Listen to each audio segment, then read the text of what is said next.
साथियों, स्वागत है आप सभी का हमारे यूट्यूब चैनल में। जैसे कि आप सभी को पता है, हम देख रहे हैं उपन्यास झूठा सच। उसमें हमने 6 भाग देखे हैं और आज 7वां भाग देखने जा रहे हैं। इसमें हमने पिछले भाग में देखा कि जो पंडित जी है वह अपने पत्नी को कमरे में जो एक कोने में उनको जगह मिली थी, उस जगह पर पत्नी को अपने उस सामान के पास बिठाकर मकान ढूंढने के लिए या रहने के लिए जगह ढूंढने के लिए बाहर निकलते हैं। लेकिन कोई मकान नहीं मिलता था। जो भी मिलता था वह पहले से 2 गुना किराए पर मिलता था, तो इसीलिए वह उन्हें मकान नहीं मिल रहा था।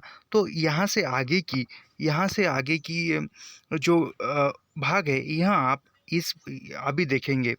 पंडित जी गोलचे के पीछे के मोहल्ले में मोहल्लों पटौदी हौज दिल्ली गेट बाजार बर बरखम खा मटिया महल की स्थिति भांप रहे थे। उनके मकान का मालिक राजाराम अग्रवाल तो अपने पुराने मकान में ही था, परंतु दूसरी सब बस्ती नहीं थी। यानी यहाँ पर वो दिल्ली गेट जो भी मोहल्ले है, वहाँ सभी के लिए वह मकान के लिए ढूंढते हैं। मकान ढूंढने के लिए घूमते हैं, मगर मकान नहीं मिलता था। 14 अगस्त के पहले ही कूचा चेला और दिल्ली गेट बाजार की मुस्लिम बस्ती की जगह पंजाबी हिंदू आते जा रहे थे। यानी जो भी वहाँ जगह थी वहाँ सभी बुक हो गई थी, क्योंकि उस समय की स्थिति ही वैसी थी, क्योंकि भागदौड़ मची थी, दंगा फसाद हो रहे थे। जो भी हो वहाँ जल्दी मकान ढूंढ रहे थे, कुछ रहने के लिए जगह ढूंढ रहे थे, और जो भी मिल जाता उसको तुरंत वहाँ कब्जा कर रहे थे। तो वह इसीलिए पंडित जी को नहीं थी। जो भी कुछ भी वहाँ पर जो मुसलमान बस्ती थी वह खाली हो चुकी थी। वहाँ के जो पंजाब के जो हिंदू हिंदू पंजाबी जो हिंदू थे वहाँ आ रहे थे और उन्होंने कब्जा जमा रहा था। पटौदी हौज चितली कबर बाजार तिरहा बरकम खा में अभी मुसलमान ही थे। बहुत बड़ी लड़ाई की तैयारी की सनसनी थी। यानी वहाँ पर जो पटौती होत चितली कबर बाजार तिरहा बरमखा में अभी, यानी इस जो पटौदी बाजार है या चितली कबर बाजार है या तिरहा बरखम खा है, उस स्थान पर अभी भी मुसलमान जमे हुए थे और वह लड़ाई की तैयारी कर रहे थे। यानी दंगा फसाद करने के लिए वह उतावले हो रहे थे। अफवाह ये थी कि पहाड़गंज और दूसरे मोहल्ले के मुसलमानों ने बहुत सी बंदूकें जमा करके किले बना दिए हैं, परंतु पंडित जी प्रतिदिन कई सहमे हुई मुस्लिम परिवारों को अपना असबाब लिए मोहल्लों से चले जाते देखते थे और अनेक पंजाबी हिंदू परिवारों को अपना असबाब सिरों और कंधों पर उठाए बसने के लिए भीतर जाते भी देखते थे। यानी वहाँ भी जो दूसरे मोहल्ले में यदि वो पहाड़गंज नामक एक इलाका है, उस इलाके के जो मुस्लिम लोग थे उन्होंने बंदूकें, वह सब कुछ जो हथियार थे लड़ाई के लिए, वह उन्होंने इकट्ठे किए थे और वह हथियार जमा कर जो भी आए उसको मारने के लिए तैयारी थे। तो पंडित जी वैसे ही डरते हुए सहमते हुए दूसरे मोहल्ले में जाते हैं और वहाँ जाकर ही वहाँ जो पंजाब से जो हिंदू आए थे उनसे वार्तालाप करते, जो भी उसकी आप बीती है वह सुनाते थे। कुछ हिंदुओं के मारे जाने की अफवाह भी थी। पंडित जी ने 2 बार पश्चिम से आए लोगों को तलवारें, भाले और फर्श लिए भीतर की गलियों में जाते देखा था। यानी जो भी हिंदू देखता था उसको मार देते थे। और पंडित जी ने जो पश्चिम की ओर से, यानी जो बाहर देश से, यानी पाकिस्तान से जो भी लोग आए हैं, उन्होंने तलवारें, भाले, जो भी हथियार है मारपीट करने के, वह उनको लेकर जाते हुए गलियों में देखा भी था। शांति रक्षा के लिए सिपाही राइफलों पर संगीनें लगाने बाजारों और गलियों के मोड़ों पर खड़े या बैठे रहते थे, पर गलियों में कत्ल भी हो जाते थे और बम फेंके जाने की घटनाएं भी हो जाती थी। यानी जो भी पुलिस कर्मी है, सैनिक है, वह तो सड़क चौराहे पर खड़े रहते थे पहरा देने के लिए, मगर जो भी मारपीट कत्ल खून होते थे वह गलियों के अंदर होते थे। और पुलिस जो थे वह पुलिस मेन रोड पर या चौक में खड़े रहते थे अपना पहरा देने के लिए। और और जो अन्य जो लोग हैं वह गलियों के अंदर अंदर जहाँ पर पुलिस नहीं है ऐसी जगह पर वह दंगा फसाद करते थे। आबादी का परिवर्तन खुलेआम हो रहा था। पश्चिम से आए लोगों और दिल्ली छोड़कर जाना चाहने वालों में जायदाद के सौदे भी हो रहे थे। यानी जो दिल्ली छोड़कर जो मुसलमान जा रहे थे और पाकिस्तान से जो भी हिंदू लोग आए थे उसमें से जो प्रॉपर्टी है, घर है, उसके सौदे यानी उसकी लेन देन वहाँ पर जारी रही थी। फैज़ बाज़ार के पीछे के मोहल्ले में मुसलमान रक्षा के लिए दुहाई दे रहे थे। यानी जो फैज़ बाज़ार थे वहाँ तो दंगा फसाद हो रहे थे और वहाँ पर जो मुसलमान रुके हुए थे वहाँ दुहाई दे रहे थे, यानी अपनी जान की भीख मांग रहे थे।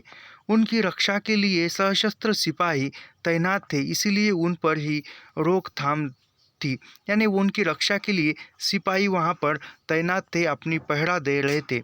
दोपहर में ही पंडित जी के लिए टीन की छत के नीचे बैठे रहना संभव न होता। यानी वहाँ टीन का घर यदि मिलता तो उसमें रहना उनके लिए संभव नहीं था। उन्हें पिछले 25-30 वर्ष से जैसा जीवन बिताने का अभ्यास था उसकी तुलना में यह दिन 33 वर्ष पूर्व काटी जेल की सज़ा की तरह थे। यानी उन्होंने जो भी 25 साल में जो भी जीवन जिया है आयश आराम का, तो अभी उनको ऐसा जीवन जीने में, भाग दौड़ का जीवन जीने में कठिनाई जाती थी। और उनको जब वह 33 साल पूर्व जो भी उनके साथ घटित हुआ था, जेल में कैद हुए थे, तब की उनको बात याद आती है। परंतु तब तब पंडित जी के शरीर में जवानी की शक्ति और मन में देश के लिए उत्सर्ग का जोश था। 58 वर्ष की अवस्था में ही वे उस कठिनाई को चुपचाप धैर्य से सह सके। यानी उस समय में वह जवान थे, ज़्यादा उम्र नहीं थी, तो वह देश के लिए लड़ते थे और वह जेल जाकर भी सज़ा काट कर आ चुके थे। यानी तब उसके शरीर में जो जुनून उत्साह था, अभी वह वृद्ध हो चुके हैं, उनका शरीर थक चुका है। दिल्ली गेट बाजार से दक्षिण की ओर गलियों में उस समय भी मुसलमान ही थे। पंडित जी को मुसलमानों के बीच रहने में भी आपत्ति न थी। यानी जो दिल्ली गेट बाजार है दक्षिण की ओर, उस गलियों में मुसलमान थे, लेकिन पंडित जी उनके बीच भी रहने के लिए तैयार थे, उन्हें कोई आपत्ति नहीं थी। ऐसे मकान की खोज थी जिसमें स्वस्थ रह सकने लायक स्थान, वायु, जल मिल सके। लाहौर लौटना संभव न होने पर लाहौर से अपना प्रेस भी मंगा कर लगा सके, उसके लिए वे मुनासिब खर्च करने के लिए भी तैयार थे। यानी जो पंडित जी थे वह पंडित जी जो थे वह लाहौर में उनका प्रेस का यानी जो भी छपाई का बिजनेस था, व्यवसाय था, वह वहाँ दिल्ली में लाना चाहते और वहाँ रहने के लिए ऐसी जगह ढूंढ रहे थे उसमें सभी सुख सुविधाएं हो, अपना प्रेस चलाने के लिए वहाँ पर जगह भी हो और उसके लिए वहाँ जो भी खर्चा लगे, जो भी लेन देन है वह देने के लिए वह तैयार थे। गलियों में शेष रह गए मुसलमान प्राय अपने मकानों की दहलीजों में सिमटे सह में बैठे दिखाई देते थे। यानी एक भयभीत वातावरण था। जो भी मुसलमान बचे थे वह अपनी घरों के अंदर ही भयभीत होकर बैठे थे। पंडित जी उन्हें उत्तेजित या भयभीत न करने के लिए भाईजान संबोधित कर पूछ लेते, इस गली में कोई मकान खाली तो नहीं हो गया है। यानी जो पंडित जी है वह थोड़े प्यार से, स्नेह से पूछ लेते थे कि भाई जी, भाई साहब, किस गली में कोई खाली मकान है क्या। उत्तर में प्राय उदास चेहरे और सुर्ख आंखें मौन रह जाती। एक बहुत उदास और क्रुद्ध मुसलमान ने गहरा सांस लेकर कह दिया, भाईजान, हमें मार कर निकाल दो, सब खाली हो जाएगा। यानी वह पूछते हैं तभी वह एक जो इंसान है, जो क्रुद्ध मुसलमान है, वह गहरी सांस लेकर कहता है कि भाई साहब, आपको मकान चाहिए तो आप हमें मार दो तो आपको खाली मकान मिल जाएगा। हम मरेंगे तो 2-4 को साथ भी ले जाएंगे। हम जा कहाँ सकते हैं, यहाँ ही दफनाए जाएंगे। इसी मिट्टी से पैदा हुए हैं, इसी में समाएंगे। यानी वह मुसलमान कहते हैं कि हम कहाँ जाएंगे, इसी से जन्मे हैं इस मिट्टी में, तो इस मिट्टी में ही मरेंगे। यानी उनके अंदर जो भारतीय प्रेम है, भारतीय आत्मीयता है, वह झलकती हुई दिखाई दे रही है। तो वो पंडित जी को कहते कि हमें मार दीजिए, इस मिट्टी में जन्मे हैं, इस मिट्टी में हम पल कर बड़े हुए हैं, तो इस मिट्टी में ही मरने के बाद हम समाया जाना चाहते हैं, इस मिट्टी में ही हमें हम मरना जाना चाहते। उस आदमी की बात सुनकर खद्दर की शेरवानी, ऊंची गांधी टोपी पहने एक मौलाना सुख्त मुसलमान गली से जाते जाते ठिठक गए थे। उनकी आंख के इशारे से बोलने वाला चुप हो गया था। यानी वहाँ पर जो एक तभी वह बोल रहा है मुसलमान, यहीं पर जिए हैं, यहीं पर मरेंगे। तभी जो दूसरा है वहाँ पर दूसरा ऊंची गांधी टोपी, यानी गांधी जी जिस प्रकार की टोपी पहनते थे उस प्रकार की टोपी पहनते हुए एक जो मौलाना साहब है वहाँ से जाते हैं और उन्हें देखकर वहाँ ठिठक जाता है। और सब लोगों को उन्हें सलाम करते देख कर पंडित जी ने भी उन्हें आदाब अर्ज किया और सहानुभूति से बोले, भाईजान आप क्यों जाए, आपका घर है, आप रहिए, अपने पड़ोस में जगह खाली हो तो हमें भी रखिए। तो वह पंडित जी, वह जो अन्य लोग हैं मौलाना साहब को देखकर सलाम कर रहे थे, तो उसी में यह जो पंडित जी है वह भी उन्हें आदाब करते हैं या नमस्कार करते हैं और उनके सामने अपनी जो भी सहानुभूति है वह प्रकट करते हैं। और वह कहते हैं कि आप क्यों यहाँ से जाएंगे, आप तो यहीं पे रहेंगे, आपका तो घर है, घर है। लेकिन मैं इतना कहना चाहता हूँ कि अपने आस पड़ोस में कोई घर खाली है, मकान खाली है, तो हमें वहाँ रहने के लिए जगह दीजिए। ऐसा पंडित जी कहते हैं। हम तो आपको भाई, हम कौम एक नरेश ख्याल करते हैं। हमारी बदकिस्मती है कि लाइफ भर की मेहनत और कमाई से बनाया मकान और प्रेस छोड़कर भागाना पड़ा है। लेकिन हमें आपसे क्या मिला, हम तो चाहते हैं कि फिर अपने वतन को लौट जाए। लेकिन उसको पंडित जी ने आकाश की ओर संकेत किया, जो मंजूर हो। यानी वह कहता है कि हम भी जो भी मेहनत से कमाया हुआ प्रेस है, जो भी मकान है, जो भी धन दौलत जायदाद है, पैसा तो हम साथ लेकर आ सकते थे, तभी उसमें जो पैसा यदि साथ में लाए तो रात में जो भी वो गुंडे फसाद है, दंगा फसाद है, चोर है, ऐसे बहुत से लोग उस समय में उभर कर आए थे और वह घर मकान ये तो साथ लेकर नहीं जा सकते थे, तो वह सब कुछ छोड़कर आना पड़ा। और ऐसे कहते हुए पंडित जी ऊपर आकाश की ओर कहते हैं, और जो ईश्वर को मंजूर है वही होगा, ऐसा वह कहते हैं। पंडित जी अभ्यास के अनुसार खद्दर की पगड़ी, बंद गले का कोट और पाजामा कांग्रेसी पोशाक में थे। यानी पंडित जी एक नेता की तरह थे। उन्होंने अपना कोट और टोपी एक कांग्रेसी पोशाक में थे, यानी जो राजनीति उस प्रकार का पोशाक करते थे पंडित जी। खद्दरधारी मौलाना दूसरे मुसलमानों की ओर से बोले, भाईजान यह फिरका वारना इश्ताल सांप्रदायिक उत्तेजना मुल्क और कौम का तबाह किए दे रहा है।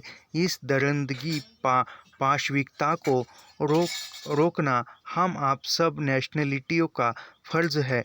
बापू ने तो अपनी ज़िंदगी ही इसी के लिए कुर्बान कर दी है। यानी वहाँ जो मौलाना है, मौलाना करता है कि हमें तो इस मुल्क का फ़र्ज करना हमारा तो कर्तव्य है। बापू यानी वह गांधी जी का समर्थन करने वाला व्यक्ति था, तो वह कहता है कि गांधी जी ने तो अपनी ज़िंदगी कुर्बान कर दी है, तो हम भी उसी पर चलेंगे। काश इस वक्त मौलाना मोहम्मद अली, शौकत अली जिंदा होते। यानी जो उस समय में जो प्रभावपूर्ण जो नेता थे उनका नाम था मौलाना मोहम्मद अली, शौकत अली जिंदा होते, डॉक्टर अंसारी होते। ओफ, कलकत्ते में क्या हैवत अंग्रेज अति भयंकर वाक़े पेश आए हैं। फिनेटिक धर्मांध लोगों ने बापू के मुस्लिम बेजबान के मकान पर हमला करके किश्तीबारी, ईंट पत्थर की बौछार की, तमाम खिड़कियों की कांचे टूट गए। बापू बाल लाल बच गए। यानी जो बापू बाल बच गए। उस समय में जो दंगा फसाद हो रहे थे कलकत्ते में, तो वहाँ के मुसलमानों ने वो भी थे, वहाँ घर की खिड़कियाँ, दरवाजे, ईंट, वहाँ एक पत्थर फेंकना सब कुछ जारी थे। तब उसमें जो बापू थे वह बाल बच गए थे। इस वक्त मुल्कों को अल्लाह ताला के करम से वही बचा सकते हैं। यानी वह कहता है कि इस समय में वो बापूजी ही सब कुछ बचा सकते हैं, यानी वह जो है जो वह नेता लोग ही बचा सकते हैं। पंडित जी ने मौलाना के विचारों से पूरी सहमति प्रकट की। उनके पड़ोस में अपने लिए किसी खाली जगह का ख्याल रखने के लिए निवेदन करके लौट गए थे। यानी वह पंडित जी वह जो भी उनका ज्ञान बता रहे थे वह सब कुछ सुनकर पंडित जी कहता है कि ठीक है, और आपके आस पड़ोस में कोई जगह खाली होती होती है तो हमें बता दीजिए या ख्याल रखिए, ऐसा वह कहता है। किबला एक गुजारिश है, पंडित जी ने अपने कंधे के पीछे से सुना। इरशाद इरशाद फरमाइए। पंडित जी ने घूमकर देखा, मौलाना उनके पीछे चले आ रहे थे।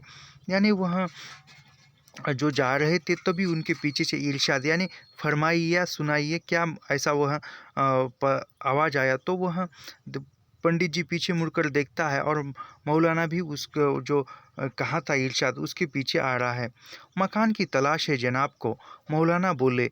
किबला को तो अच्छी बड़ी जगह की ज़रूरत होगी, आप जगह खरीदना चाहोगे? यकीन यकीन मानिए यह तकसीम तो दायमी स्थायी हो गई।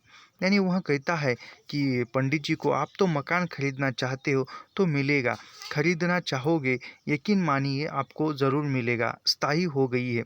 आप आ गए या जो लोग जा रहे हैं उनके लौटने की क्या इम्कान, मुसलमान तो रोज़मर्रा चला ही जा रहा है। यानी वह कहते हैं कि आपके तो मकान चाहिए, वैसे ही मुसलमान तो जाने ही वाले हैं, तो वह आपको मकान चाहिए। तकसीम कैसीम तक तकसीम कैसील को भी जाए तो किबला की जायदाद एक के बजाय दो शहरों में हो सकती है, आप खरीद ही लीजिए। यानी वह कहते हैं कि आप खरीद ही लीजिए। पंडित जी ने हाथ की छड़ी को गली के फर्श पर टकराते हुए सोचा और बोले, मौलाना जायदाद की खरीद फरोख्त तो गौर खोज का मामला है। यानी वह पंडित जी ने अपनी जो भी छड़ी थी जो भी काठी थी वह ज़मीन पर रखते हुए कहा कि इस समय में ज़मीन खरीदना या बेचना यह तो कायदे से ये गैर कानूनी है, ऐसा वह कह रहे। फिलहाल तो किराए का ही ख्याल है। खैर भाईजान, आपको तकलीफ न हो तो देख लेने में भी क्या हर्ज है। यानी वह जो कहता है वह पंडित को कहता है यह तो सच है लेकिन किराए पर भी चाहिए, तो वह कहता है कि आपको मकान देखने में क्या हर्ज है, क्या मुश्किल है, क्या दिक्कत है। पंडित जी मौलाना के साथ कुछ कदम लौटे। दो गलियों के जोड़ पर जरा चौड़ी जगह में और छोटी गली के शुरू होने में छोटा सा फाटक था। यानी पंडित जी थे उन मौलाना के साथ चले गए तो दो गलियां छोड़कर एक छोटी सी गली में एक छोटा सा फाटक दिखाई देता। फाटक पर बड़े बड़े अंकों में जनगणना के लिए लगाए गए नंबर के नीचे लिखा था, सुल्तान पसंद जर्रा फैक्ट्री मालिक सैयद अब्दुल असद अहमद खुरानी, गली दिल्ली, गेट बाजार दिल्ली। यहाँ पर जो जनगणना के लिए जो भी सर्वे करने के लोग आते हैं उन्होंने कुछ नंबर लिखे थे और उसके नीचे नाम लिखा था, यानी जिसका मकान था उसका नाम लिखा था, सुल्तान पसंद जर्रा फैक्ट्री, ऐसा वहाँ उन्होंने नाम लिखा था। और वह मौलाना फाटक पर दस्तक की ओर से पुकारा, पिंजरा बिरंजर हो भाई बिरंज। यानी वहाँ जाकर वह बिजंग बिजंग बिजंग बोल के वहाँ पुकारते हैं। कौन है? भीतर से गुर्राहट में उत्तर मिला, यानी अंदर से आवाज़ आया कि कौन है। मौलाना ने आश्वासन दिया, हम हैं बिजंग भाई खोलो ज़रा पर्दा, कर लेने को हो, एक मेहमान है। यानी वह बाहर से ही आवाज़ आया, मौलाना ने दिया कि हम हैं, एक भाई साहब आए हैं और उनको देख लेने दो कमरा, ऐसा वह कहता है। फाटक का एक पल्ला खुल गया। खुले हुए स्थान में एक गोरखा बगल में गुखरी दबाए सावधानी से फाटक के दो पलकों के बीच अड़कर खड़ा हो गया था। यानी उन्होंने फाटक किया और एक भयभीत वातावरण में वहाँ देख रहा था। पंडित जी ने भीतर जाते हुए ठिठक कर कहा, भाईजान आपके एतबार पर चल रहा हूँ। यानी पंडित जी कहते हैं, भाईजान आपके कहने पर मैं चल रहा हूँ। यकीन रखिए कमाल पाक की कसम है किबला धोखा देकर हम जा कहाँ सकते हैं, कर ही क्या सकते हैं। सैयद ने बेसिसक बेबसी प्रकट की। यानी जो सैयद है वह कहता है, वो अभी पंडित जी कहते कि आपके भरोसे मैं यहाँ पर आया हूँ, तो वह मौलाना या वो सैयद कहता है कि हम आपको ये धोखा देकर कहाँ जाएंगे, हम तो आपके ही कदमों में है, ऐसा वह कहता है। फाटक की गलीनुमा डेवढ़ी के दाएं हाथ खुला आंगन था। डेवढ़ी के समीप कच्ची जमीन में बेला और मेहंदी के 3-4 पौधे थे। यानी वहाँ पर एक अच्छा खासी खुली जगह थी, आंगन था और वहाँ पर मेहंदी के पौधे भी थे। फिर ईंटों का पर्दा था, यानी ईंटों का दीवार थी। सामने पुराने ढंग का 2 दर का 2 मंजिला मकान था। यानी वहाँ पर सामने 2 मंजिल का मकान था। मेहराबों को पाटकर दरवाजे लगा लिए गए गए जान पड़ते थे। यानी वह सब कुछ देखकर दरवाजे लगाए थे। दाहिनी ओर जो कोठरियाँ थी, दीवारों पर से चूने का सपस्तल अधिकांश में गिर चुका था। यानी जो दीवार की जो चूना लगा था वह भी गिर चुका था। झड़ती हुई लाल लखोरी ईंटें दिखाई दे रही थी। यानी जो चूना लगाया हुआ था वह गिर जाने के बाद जो अंदर की ईंटें दिखाई रही थी। बाएं हाथ आंगन की दीवार पर बड़ी ईंटों की थी। आंगन में नल था। पक्के फर्श में 3-4 नांद गड़े हुए थे। मिट्टी और एल्युमिनियम के बर्तन, सर टंगे और आराम कुर्सी नुमा पुराने मोटे और खाटें भी पड़ी हुई थी। आंगन में कुछ सुगंध मिला तंबाकू की तीखी गंध भरी हुई थी। सैयद ने पंडित जी को आदर से मोड़े पर बैठाकर चाय शरबत पेश करने की इजाज़त चाही। यानी वह सब कुछ जो वहाँ पर देखने के बाद पंडित जी को बिठाकर कुछ चाय या नाश्ता करने के लिए कहा। पंडित जी ने विनय से क्षमा मांगी और मुल्क की बिगड़ गई हालत के लिए अफसोस जाहिर किया। यानी पंडित जी ने जो भी हुआ उसके लिए क्षमा मांगी और जो भी वह हालत हुई वह करने बताने लगे। सैयद ने उनका समर्थन किया। क्या वक्त आ गया है, किबला पान के पत्ते के लिए तरस जाते हैं। यानी वह कहता है कि क्या वक्त आया है, कोई पान के लिए तरस जाता है। 50 कदम बाजार तक जाना मुहाल हो गया है। और बोले, मकान क्या हवेली की जगह है। यानी वह कहता है कि यहाँ से बाजार भी नज़दीक है और ये मकान क्या हवेली है। किबला खुद देख रहे हैं। गिल्दो नवाज में मसंद का आहात मशहूर है। हमारा ख़ानदान शहनशाह आलम के वक्त से दिल्ली में मुलिक है। वह कहता है जो मकान वाला, यह तो मकान क्या, यह तो बड़ी हवेली है। हमारे जो बुज़ुर्ग थे यहाँ भी रहने वाले हैं और ये यहाँ से नहीं, जो शहनशाह का ज़माना था वहाँ से हम दिल्ली में यानी इसी घर में रहते हैं। इस दीवार के साथ के सब मकानों के नीचे की ज़मीन भी हमारे ही ख़ानदान की थी। यानी जो आसपास की जो ज़मीन थी वह कहते हैं कि यह भी हमारी ही थी। वक्त की बात है, 2 ही बरस पहले जंग के ज़माने में इस जगह के 50,000 रुपये लग रहे थे। यानी वह कहता है कि उस समय में 2 साल पहले 50,000 लग रहे थे। तब क्या ख्याल था हमारे लिए इतनी जल्द क़यामत आ जाएगी। यानी तब 25,000 को वह मांग रहे थे तो इन्होंने दी नहीं थी और उनको पता नहीं था कि वक्त ऐसा बदल जाएगा और यह मारपीट का ज़माना आ जाएगा। सैयद ने गहरा सांस लिया। पुश्तैनी जायदाद क्या बेचते, वक्त की बात है। आप ज़रूर लेकर नाप लीजिए, 2242 मुरब्बा फुट ज़मीन है। यानी वह कहता है कि तब की बात तो अलग थी, आप लेकर आप नापिए। तो वह कहता है कि 2242 यानी 2242 लगभग 242 तो 250 के मुरब्बा यानी फीट वह ज़मीन है, आप नाप लीजिए, ऐसा कहते हैं। आम पास पुराने मकानों की ज़मीन 7-8 रुपया फुट बिकी है। यानी वह कहते हैं कि ऐसे वैसे मकानों के जो आम मकान थे तो उनकी ज़मीन 7-8 रुपया फुट बिकी है और यह तो हवेली है। सामने देख रहे हैं, पुश्ता इमारत है भाईजान, आजकल की नई दिल्ली की इमारत नहीं है। यानी वह कहता है कि सामने जो इमारत है वह आजकल की इमारत नहीं है, पुराने ज़माने की है। फूंक मारने से झड़ने लगे। यानी वह कहता है कि कोई बड़ी आपत्ति आई तो वो गिर जाएगी। इस ईंट के झड़ते झड़ते 3 सदियाँ गुजर जाएगी। यानी वह कहता है कि यह गिरते गिरते 3 सदियाँ लग जाएगी, यानी 3 पीढ़ियाँ जाएगी, फिर भी वह नहीं गिरेगी। हमारी पैदाइश के वक्त से ऐसी ही है, 3 भर फर्क नहीं आया। वक्त की बात है, हम 20,000 पर इनाम कर देंगे। किबला गर्दन पर छुरी है, क्या कर सकते। यानी वह जो मकान का मालिक है वह कहता है कि यह इतनी बड़ी कीमत है, इतना बड़ा हम जब बचपन से देख रहे हैं, ये ऐसी है, गिरी नहीं है, झड़ी नहीं है, ईंटें भी वैसी है, दीवारें भी वैसी है, और उस पर आप हम इसको 20,000 रुपये इनका मूल्य बता रहे हैं। लगभग 14-15 बरस का एक लड़का आसफ से सलाम करके समीप खड़ा हो गया था। यानी जो 14-15 बरस का जो लड़का था वह आकर सलाम यानी नमस्कार करते हुए खड़ा था। सैयद ने उसे संबोधन किया, साहबजादे, मकान के कागजात का बस्ता जो ज़रा उठा लाओ, किबला को एतबार हो जाए कि बिला बिला हक जायदाद फरोख्त नहीं कर रहे हैं, धोखा नहीं।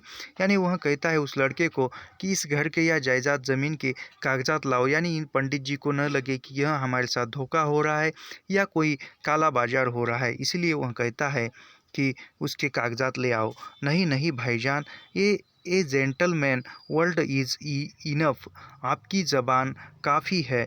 पंडित जी ने छड़ी फर्श पर टकोरते हुए कहा और चिंता में आंखें आंधी मूंदकर बोले, भाईजान आप बजा फरमा रहे हैं, लेकिन यहाँ तो सब कुछ छोड़कर खाना बदोश होकर आए हैं। यानी वह कहते हैं पंडित जी आप तो फरमा रहे हो, आपकी ज़बान ही काफ़ी है, कागजात की कोई आवश्यकता नहीं। और वो कहते हैं वो जो भी आपने मूल्य बताया, हम तो सब कुछ अपना छोड़कर आए हैं, ऐसा वह कहते हैं। उन्होंने गहरी सांस ली। जनाब की परेशानी को खूब समझ सकता हूँ, गुलस्तानी मुलफ़ा लीजिएगा, इससे ड्यूटी लागत का नए ढंग का पुश्ता मकान खुद रिहाइश के लिए बताया था। यानी वह कहता है कि इससे भी कहीं पुराना, इससे भी बुरा मकान, इससे कहीं गुना ज़्यादा रिहर्सल में यानी बोली में लगवाया था। मैं बिजली, पंखे, पानी, फैश सिस्टम के ताला डालकर चला आया हूँ। यानी वह कहता है कि मेरा जो सब सुख सुविधा से युक्त घर था वह सब कुछ, इससे अच्छा घर मैं छोड़कर यहाँ चला आया हूँ। लाहौर की गौल मंडी तो आपने सुना ही होगा, जैसे आपके यहाँ क्वींस रोड है या कश्मीरी के गेट समझ लीजिए, कागज़ मौजूद है, दिखा सकता हूँ, जायदाद बिला हक फरोख्त नहीं कर रहे हैं। यानी वह कहते हैं कि वह इस प्रकार आज की वीडियो में यहाँ ही रुकते हैं और इसके आगे की वीडियो में बाद में देखते हैं। ऐसे ही नेट सेट जेआरएफ की निःशुल्क और लाइन टू लाइन अध्ययन करने के लिए हमारे चैनल को सब्सक्राइब कीजिए, लाइक कीजिए, शेयर करना मत भूलिए। मिलते हैं अगले वीडियो में, धन्यवाद।